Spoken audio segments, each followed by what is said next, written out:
My book, as you've heard, is called Triumph and Hope, Golden Years with Peace Corp in Honduras. Why did I choose that name? It's because the first town I was in was El Triunfo, the Triumph, hence the first part of my title, Triumph.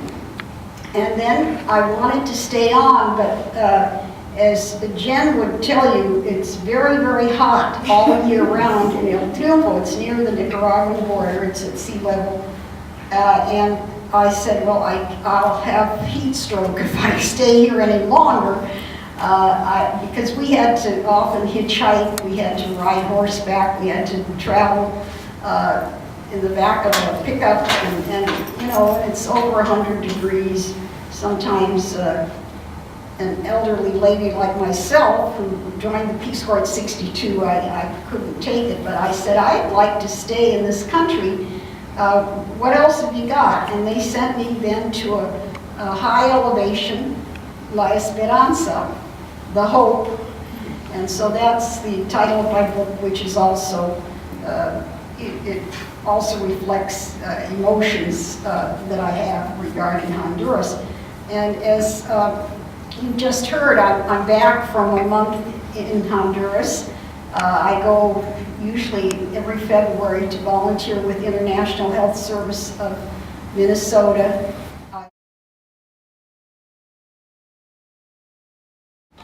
There was a special reason why Peace Corp was very helpful to me, and certainly Melanie, my daughter, knows this.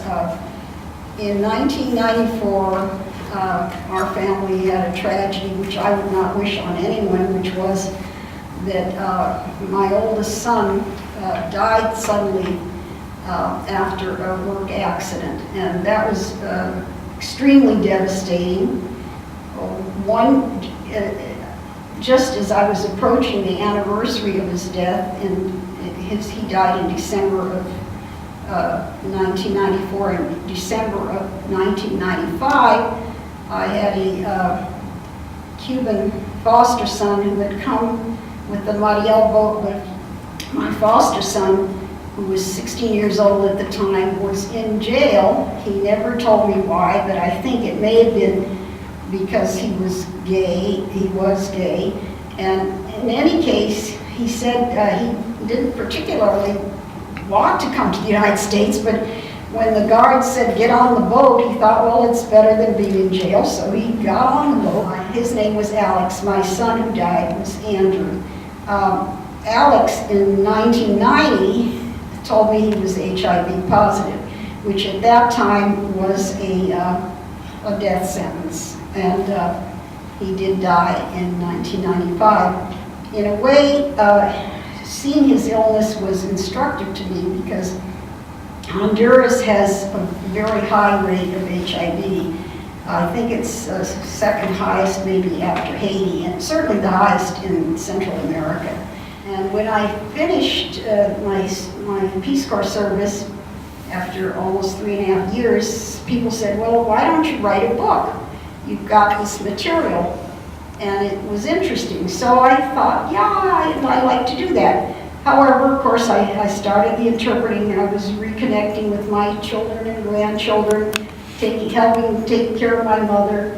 And I didn't have a lot of time, but I had these letters, and I ended up at first with a manuscript that was twice as long as this book, and I knew that that's too long. So then most of the effort was to cut it down to the most interesting parts.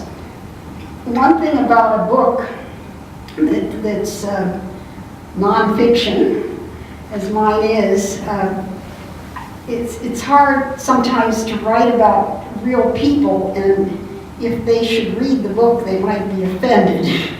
And in a couple of instances, I've changed the names of people, but they're recognizable, unfortunately or not.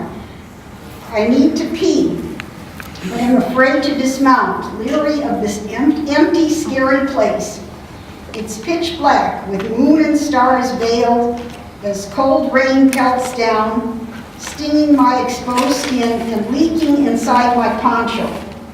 Muffled bird and animal cries echo through the darkness. I shiver, whimpering softly, hoping Daddy won't hear. Everything is hazy, but now looking back, I'm not sure if that's just the haze of memory or honest-to-goodness mist in the air. Though the muddy trail ahead is obscured, Daddy, peering out under his broad-brimmed hat, urges our mount forward. Almost there. Ahí no más, he reassures Mama, using a favorite Honduran phrase. Mama is skeptical. She's heard that before from local folks. It turns out 4 more hours still lie ahead to our destination, the archaeological site of Copan. With no vehicular road into the ruins, we've left our Model A Ford behind with a trusty guard. My parents are solid Midwesterners. Daddy is originally from Stavely, Alberta. Mama from Duluth, Minnesota. Yet they dared bring their 2 small children along on this bold exploration of the vast unknown. On that long ago night, when our bedraggled family finally clip-clops into the town bordering the ruins, we find a hilly place with cobblestone streets, adobe houses, and welcoming kerosene lamps. 60 years later, after a life filled with challenges and tragedies, I will retrace my family's footsteps to this very place, this time as a Peace Corps volunteer. I will gaze again on the Maze God statue on display in the Copan Municipal Museum, a statue that my father unearthed and so painstakingly pieced together back when I was just a toddler. The image of my father leading us through that misty, murky night so many years ago forms one of my earliest memories. That unforgettable journey planted the seed of adventure forever in my soul, a seed that would eventually lead me back to Honduras once again. And I guess I didn't bring it, but I thought it was on the slideshow. I have a photo of my dad putting this statue together, and then it's in the book, and then myself with the statue in the Municipal Museum of Copan. So